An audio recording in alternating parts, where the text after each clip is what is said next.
A indústria têxtil surgiu em Brusque devido a uma série de fatores. Uma delas foi o sistema colônia-venda, que estava em vigência aqui na cidade.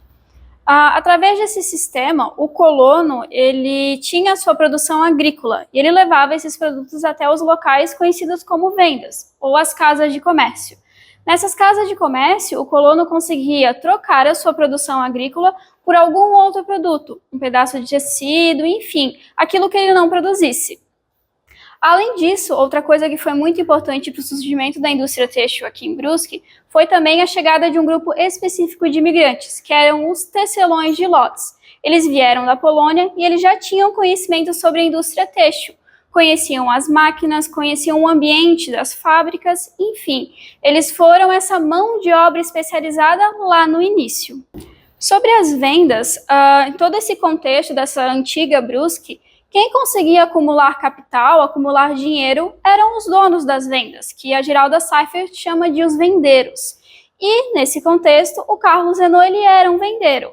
Então, ele veio da Alemanha, ele era um imigrante, ele veio ainda muito jovem e ele morou primeiro em Blumenau e depois em Brusque.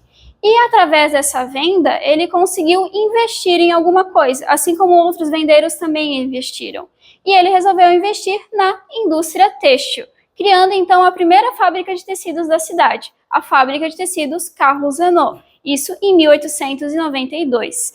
Essa fábrica ela funcionou primeiro no centro e depois em um terreno próprio, um terreno só dela, lá na Avenida 1º de Maio, onde as instalações ainda estão. A Fatri, como ela era conhecida, ela teve muitas dificuldades no seu início, dificuldades financeiras, de maquinário, mas ela cresceu muito. Então ela chegou a exportar para outros países e ela deu também o título de berço da fiação catarinense para Brusque. Quando o Carlos Renault ele vira cônsul, ele vai morar fora do país. Então quem assume a fábrica, quem assume a direção dela é um dos seus filhos, o Otto Renault. O Otto, desde criança, ele já foi criado para a carreira das vendas, a carreira comercial. Então, ele trabalhou na fábrica como aprendiz, ele foi para a Alemanha, onde ele também estudou, e quando ele retorna para o Brasil, ele assume a direção da Fatri. E foram anos que a empresa ela se desenvolveu muito, ela cresceu muito. Dentro de todo esse contexto, em 1925 que surge uma nova fábrica, funcionando como um spin-off, um desdobramento da Fatri, as Indústrias Renault S.A., conhecidas como Iresa, que hoje são a Renovil.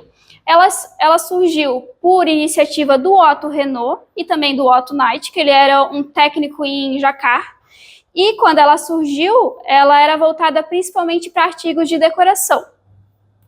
E ali por volta de 1947, a Iresa já tinha os seus 850 funcionários. Então foi uma empresa que ela cresceu muito. Depois ela ganha o nome de Renovil e está aí até hoje, completando então os seus 100 anos de existência.